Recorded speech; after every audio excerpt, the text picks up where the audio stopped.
Hello, everyone. Welcome back to yet another political episode. So, it seems that President Joe Biden has won the nomination. A huge L for the Democratic Party. They have to deal with this blunt for over another election year, and this time they're really pushing it. Meanwhile, we've had conversations on who would replace Mr. Biden, possibly Kamala Harris, or Gavin Newsom, or Michelle Obama, or Gretchen Whitmer, AOC, and none of those people wanted to run. In fact, those people, these characters, endorsed Joe Biden, right? They all insisted that Biden must run, even though Biden is mentally not well to run for president. They insist that he must run anyway.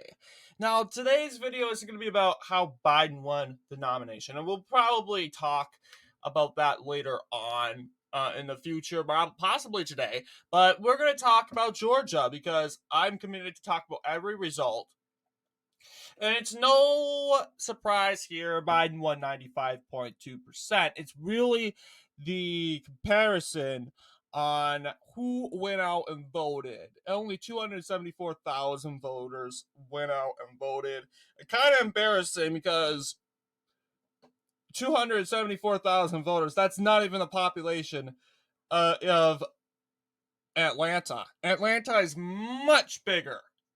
And to see 274,000 voters just across the state of Georgia, statewide, that's not a good sign for Joe Biden. Well, we will kind of have to compare it with Trump results too, but let's just overall, it looks like Marianne Williamson's performance level hasn't really changed.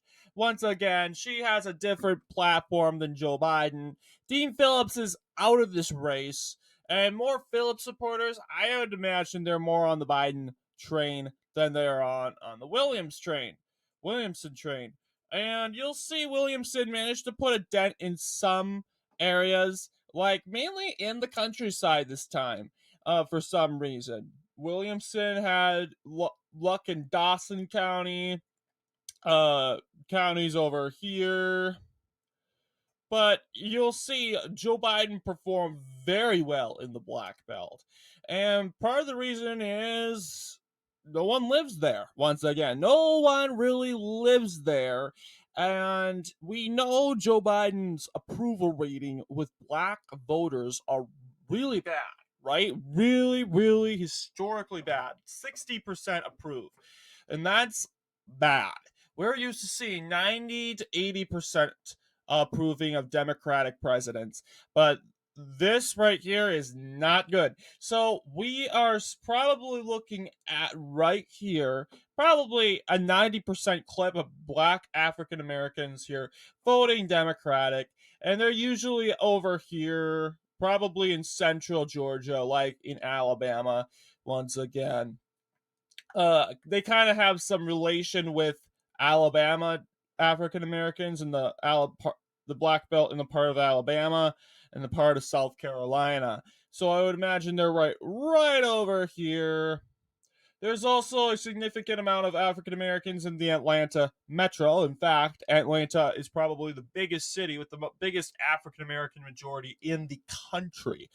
And we got to take that look before announcing that claim. But I mean, it's pretty safe to say the African American majority not only is dominant in Fulton County, but in Clayton County, along with DeKalb and Newton right here. Newton, Rockdale, I believe this is, but yeah, these counties over here. This county, they have a super majority over in the Atlanta metro. But yes, that is pretty much what we're looking at. Joe Biden obviously winning renomination. And thanks to 124 delegates, 108 pledged to vote for Biden in the um national convention, 16 unpledged. Well, so that is as a result, the state, as you know, of Georgia, 4,953 people voted for Dean Phillips. They were still on the Dean Phillips train. 1.8% of the popular vote. Now let's go and talk about the Republican primaries. And I find the Republican primary in Georgia to quite be very interesting. Despite a withdrawal from, as you know, a withdrawal from the race, Nikki Haley performed a double digit win. Not a double digit win, but just 13.2% of the popular vote. And I always thought that the Republican Party in Georgia is pretty much Trump country and not really solidified with the rhino so much. Well, to a point,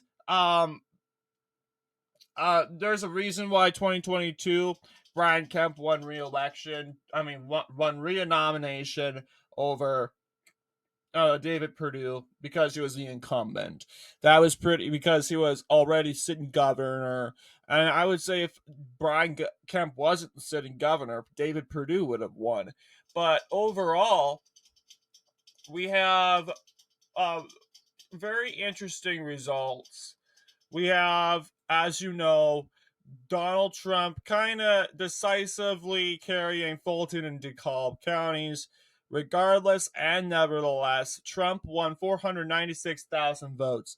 That's better than Joe Biden's performance. And we got to expect, yeah, nobody's going to show up to Joe Biden's race because really he's running unopposed. But in reality, Trump's running unopposed. And really, he's running against nobody. While Biden's actually running against a legitimate person, Marianne Williamson and this Jason Palmer guy. So you would think, yeah, Donald Trump, although this wouldn't be his best race last night, he did better than Joe Biden because he ran unopposed and he managed to get 496,000 voters. Much more voters out than Joe Biden, who is actually being challenged. Boom. And yes, you got 77,774. Those are part of that is early votes. And early voting in Georgia, you got to research when that started, but we can confirm that early voting started before the midterms. I mean before the Super Tuesday races. And that was probably where all that 77,000. How many people? I bet half of the 77,000 people voted early. I bet you anything. I mean, Democrats vote early. That's in their it's in their blood. And seeing that Nikki Haley's supporters mainly consist of Democrats, they're gonna vote early. And that's how they play their game. And that's how Nikki Haley got 13.2. She was not awarded any delegates. Now, if she was awarded a delegate or any other sort of delegate, then I would say, oof, this was not a good contest for Trump. But luckily, I think we did very well in preventing her from carrying a county or carrying a delegate from counties like Fulton and DeKalb counties, which are notoriously very extremely liberal, 80% liberal. And if Nikki Haley was in this race still, she would carry these counties. Guaranteed. She would probably escape with Clayton County, and then she would carry probably Bibb County, and maybe I would doubt just maybe parts of Atlanta and Bibb, and that's pretty much all she can carry. But the black belt, I think Trump's gonna whiz through, and he did. You'll see Trump won over 90%. Yeah, there were some African American counties that kind of put up a fight against Trump, like this county over here, this unconsolidated county right here. Um, Macon slash Bibb is going to put up a fight regardless because it's Macon, and then there's um Augusta that's going to pick up a fight. But other than that, we carried in we carried every single county in Georgia, but 90% margin. We blew through it, the black belt, by most black counties by 90%. And that's what it kind of really mattered. Yes, it was Biden's night when it came to carrying more diverse voters, which is kind of a hope for him. But then again, how many people voted in that election? How many? How many black belt voters came out and showed up and voted for you? It really depends on that.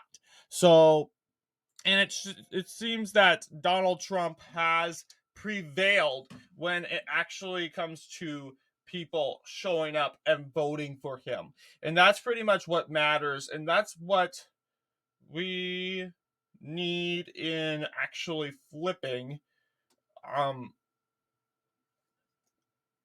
the state of Georgia in November. So what do you guys think? Let me know down in the comments below, and I'll see you all in the next political episode.